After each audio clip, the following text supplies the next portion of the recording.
Magandang hapon sa inyo mga karek. Muli na naman po tayo magpapakita ng bago niyong matututunan. Lalo pa sa panahon po na to, mahal na po. Kaya kung gusto niyo itong malaman, ay malaking bagay ito para makatipid po sa inyo. Ano po kayo makakatipid? Kailangan lang po nyo yung mga pinaglumaang papel, kahit ano po, karton, pwede rin po.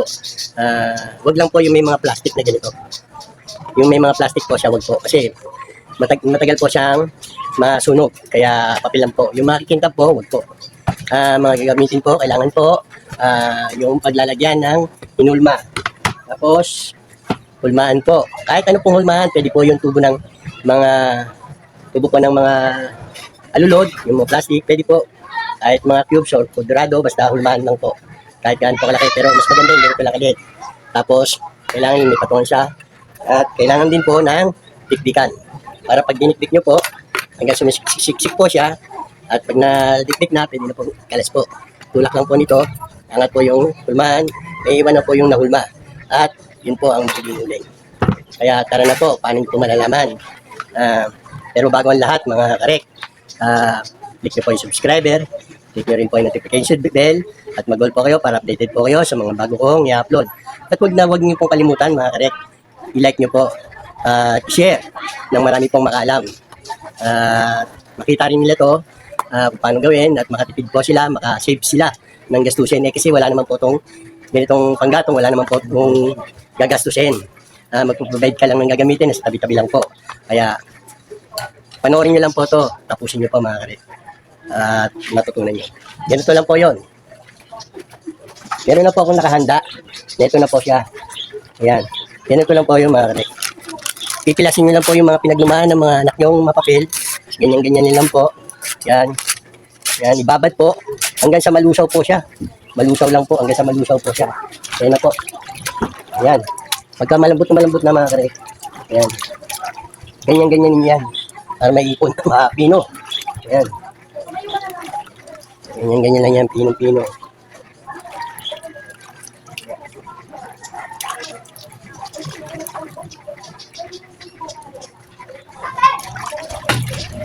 Mas maganda yung lusaw na po siya.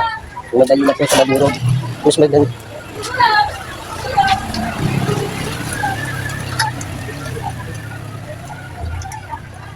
Pasensya nyo na mga karek, nasa kalsada po ako nagpa-vlog kasi po nahinit po yung taas eh.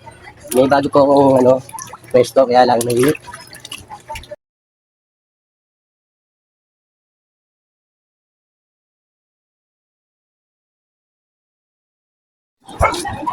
Ano mga karek, durog na siya.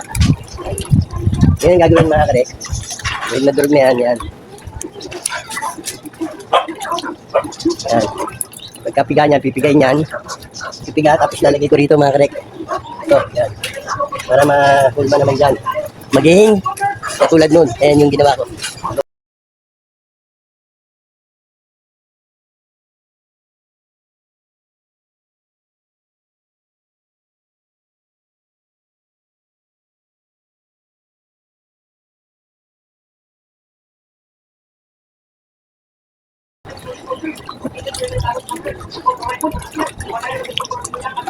Pagkatapos ng mga karek, ibibilad natin. Pagkabilad nito, yun na yun. Natuyo na. Kailangan tuyo. Mga karek, ito makakatipid kayo sa gastos. Maganda ano yan, uling din ang labas niya.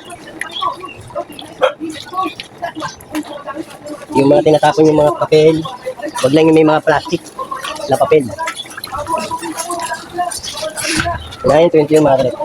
Ayan, pagkatapos siya mga karek, ganito po ang gagawin. Ididin nyo lang po yan. Ayan. Para ma-compress siya. Ayan.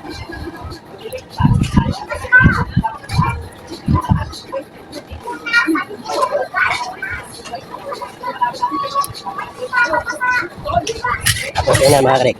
Malalabasin na natin. Dapat may panulak ka para hindi masira yung pinakahulma niya. Ito mga karek. Ano siya? Bibilad natin yan mga karek. Ang gagawin, bibilad po natin. Bilad na po natin. Ayan na po siya mga karek. Binilad ko na sa bubong. Ayan. Kailangan paarawan nyo yan mga 3 days para tuyong-tuyo siya, madali siya mo panggatong. Ayan.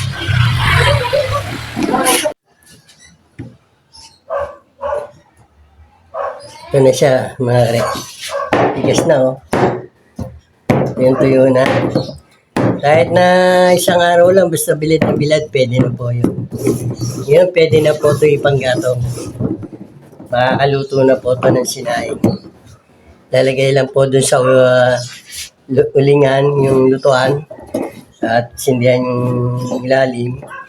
Yan na po siya, magiging panggatong na siya. Hindi na yung kakalat-kalat pa yung papel nyo. Ito na po siya. Kaya malaking bagay, mga karek, ang mga papel na itatapon, pwede pong magamit na sa panahon ngayon, mahal ang gas, magamit nyo na po itong pinatuyong papel. Huwag nyo lang kalilimutan, mga karek, click nyo po yung subscriber, click nyo rin po yung notification bell, mag-all po kayo para updated po kayo sa mga bago kong i-upload. At huwag nyo pong kalilimutan, mga karek, mahalaga po sa isang vlogger ang ma-like nyo po. Huwag nyo po kalilimutan i-like para nang sa ganon, lalabas po sa mga notification nila yung malaking bagay po yun, mga karek. Kaya i-share nyo na rin para mas lalong mapanood nito at magkaroon sila ng idea. Maraming salamat sa mga sumusuporta sa channel na to, sa walang sawang nanonood. Maraming po salamat sa inyo.